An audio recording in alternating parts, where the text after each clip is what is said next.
Halo, apa kabar? Masih suka ngopi sama Udud? Oke, kali ini saya akan membahas film yang berjudul Green Book.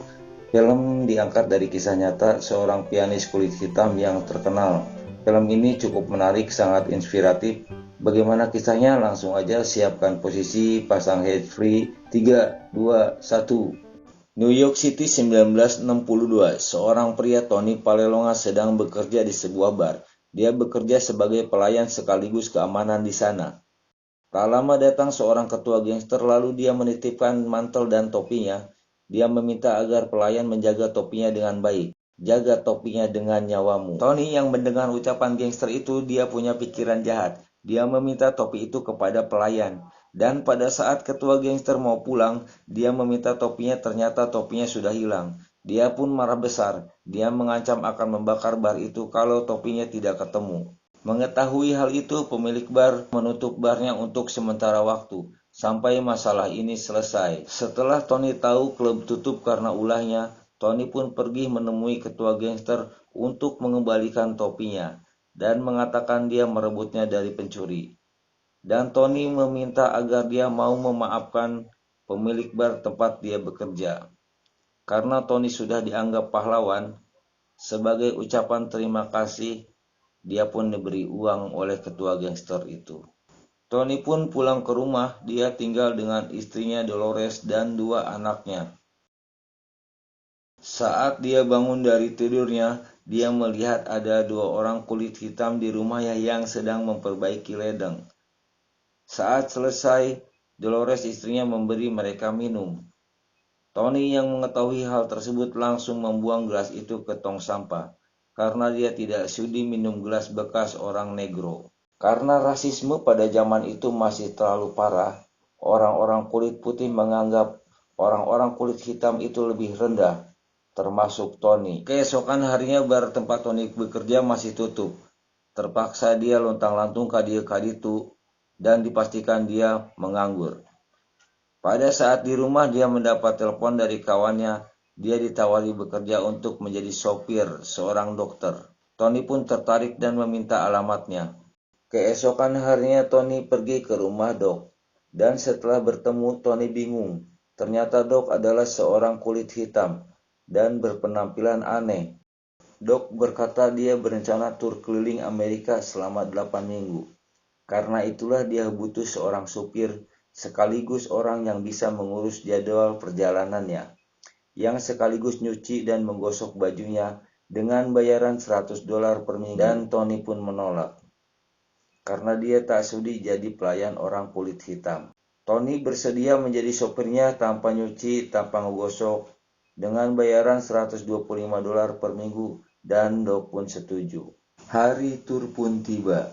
Pihak manajemen Doc menyerahkan kunci mobil pada Tony dan sekaligus memberikan sebuah buku yang berjudul Green Book, buku yang merekomendasikan perjalanan seorang kulit hitam. Dan nyupir pun dimulai. Perjalanan dimulai. Di perjalanan Tony pun kesal karena Doc selalu melarang apa yang dilakukan oleh Tony. Tidak boleh udud, tidak boleh makan, tidak boleh ngoceh. Tony yang awalnya tidak suka sama orang kulit hitam, jadi tambah meningkat 2 kali lipat. Malam harinya mereka tiba di kota Pittsburgh, Pennsylvania untuk konser pertama mereka. Doc dan dua orang rekan main musiknya tampil di hadapan orang-orang kulit putih. Melihat kepiawaian Doc main piano, Tony kagum. Dia tidak menyangka orang kulit hitam bisa main piano sehebat itu. Di tempat tur selanjutnya, Tony melihat piano yang akan digunakan Doc. Tony melihat pianonya kotor dan merek pianonya tidak sama dengan perjanjian di kontrak. Tony memanggil salah satu petugas dan mengatakan harus mengganti pianonya. Tapi petugas itu malah mengejek Doc. Piano itu cocok untuk orang kulit hitam. Tony pun marah lalu memukulnya. Lalu mereka melanjutkan ke kota berikutnya. Tony kagum atas kehebatan Doc main piano. Tony berpikir, kenapa Doc mau menghibur orang-orang kulit putih, padahal mereka selalu merendahkannya. Lalu di tempat berikutnya Dok terlihat disambut baik, berbeda dari sebelum-sebelumnya. Setelah membawakan lagu pertama, Dok meminta istirahat. Tetapi pada saat mau ke kamar kecil alias toilet, panitia melarangnya dan menyuruh memakai toilet khusus orang kulit hitam. Dok merasa terhina sehingga Dok mengajak Tony pergi ke hotel tempat mereka menginap hanya untuk ke toilet. Setelah kembali ke acara, Tony bingung kenapa Dok masih bisa tersenyum menyapa orang kulit putih tanpa terlihat rasa sakit hati. Lalu salah satu teman main musiknya memberitahu, ini bukan pertama kali Dok direndahkan. Mungkin Dok sudah terbiasa. Mungkin kedepannya akan lebih dari ini. Keesokan harinya Tony menulis surat untuk sang istri. Dok melihatnya dan mengatakan bahasanya kurang bagus alias jelek. Lalu Dok membantu merangkai kata seromantis mungkin. Dari momen itu, Dok dan Tony mulai akrab. Saat surat itu sampai ke Dolores, istrinya, saat membacanya Dolores sangat tersentuh. Keesokan harinya mereka tiba di hotel kota Memphis, Tennessee. Tony bertemu dengan dua orang temannya. Melihat Tony yang bekerja sama orang kulit hitam, mereka bingung. Lalu mereka menawarkan pekerjaan ke Tony, dan Tony menolaknya dengan halus dan sopan. Di malam hari, teman Tony yang tadi mengajak ketemuan di bar. Saat mau keluar, ternyata Doc sudah ada di depan pintu. Doc mengajak Tony berbicara, dan dia mengatakan akan membayar Tony 2 kali lipat asalkan Tony tetap mau bekerja dengannya. Doc mengira Tony akan menerima kerjaan dari temannya. Dia mulai akrab dan ketakutan. Setelah pulang dari bar, Tony dan Doc ngobrol di lobi hotel. Doc menceritakan awalnya dia jadi seorang pianis. Doc berkata waktu itu dia main piano di sebuah bar, ada seorang kulit putih menyukai permainannya, lalu memberikannya pekerjaan di perusahaan rekaman untuk main musik klasik asli orang kulit putih. Sejak itulah Doc main musik klasik. Tony menasihati Doc untuk main musik sesuai dengan keinginannya, yaitu jazz. Dan yang orang suka bukan musik klasiknya, tapi mereka menyukai Doc bermain piano. Doc sangat mengagumkan. Mendengar support dukungan dari Tony, Doc senang. Doc berkata, untuk saat ini Doc sudah dikontrak untuk main musik klasik.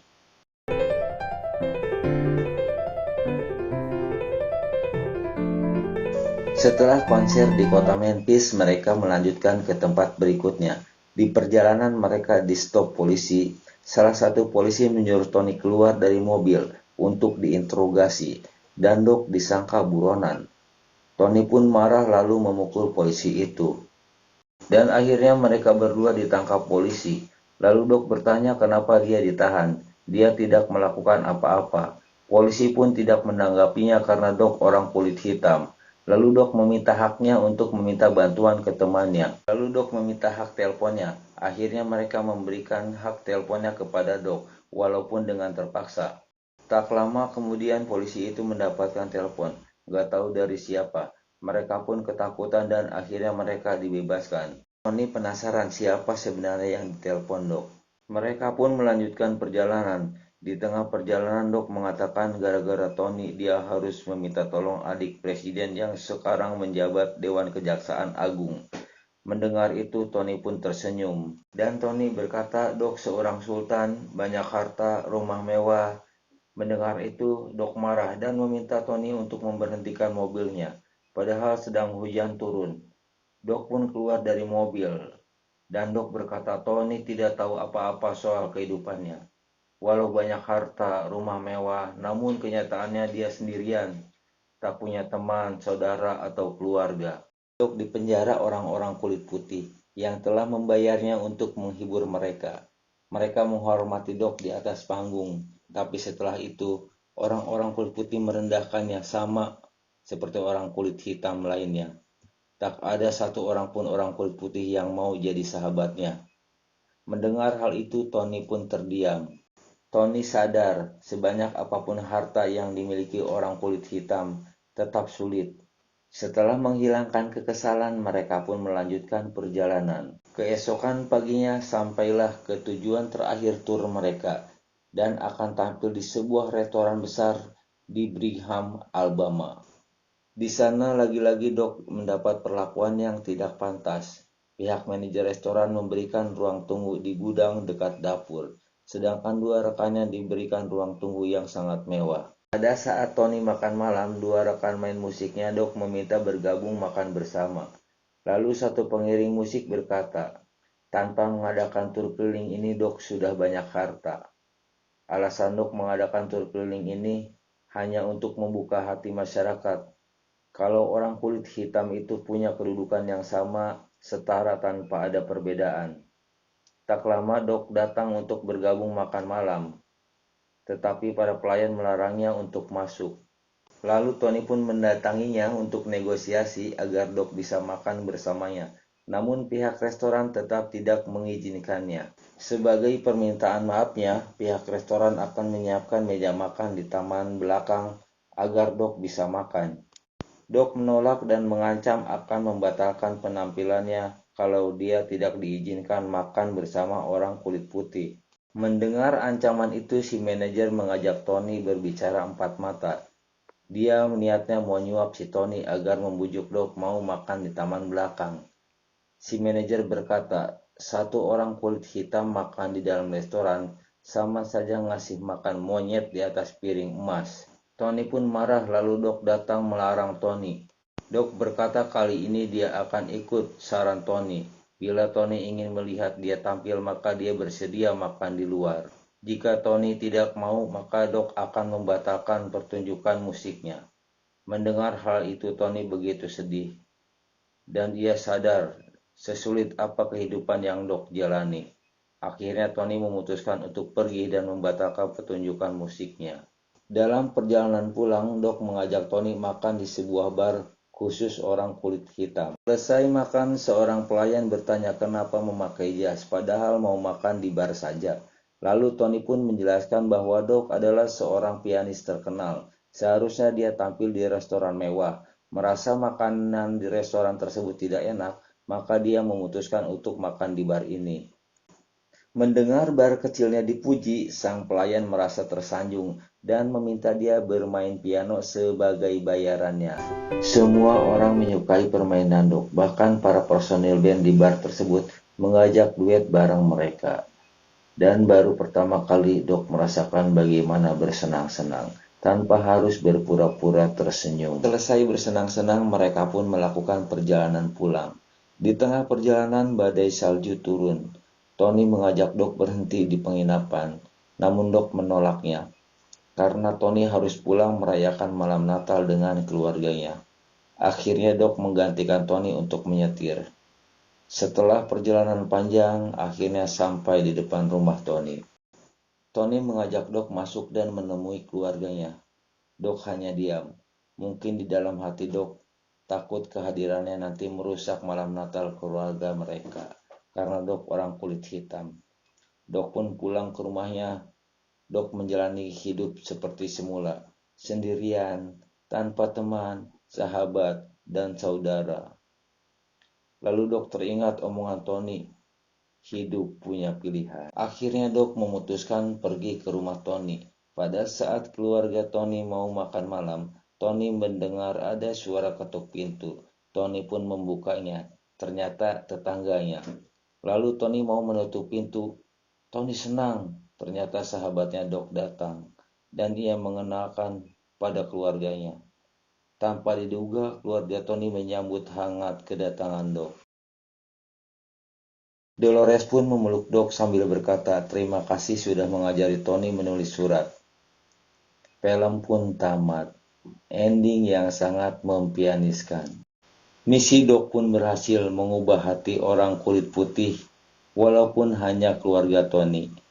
Kesimpulan dari film ini cukup menarik, mengajarkan kita jangan membeda-bedakan suku, agama, adat, dan ras. Mari kita junjung tinggi Bhinneka Tunggal Ika. Terima kasih yang sudah menonton, semoga terhibur. Bagi yang suka, jangan lupa subscribe, share, dan tekan tombol lonceng agar dapat notifikasi video terbaru dari saya. Sampai ketemu lagi video saya berikutnya. Wassalamualaikum warahmatullahi wabarakatuh.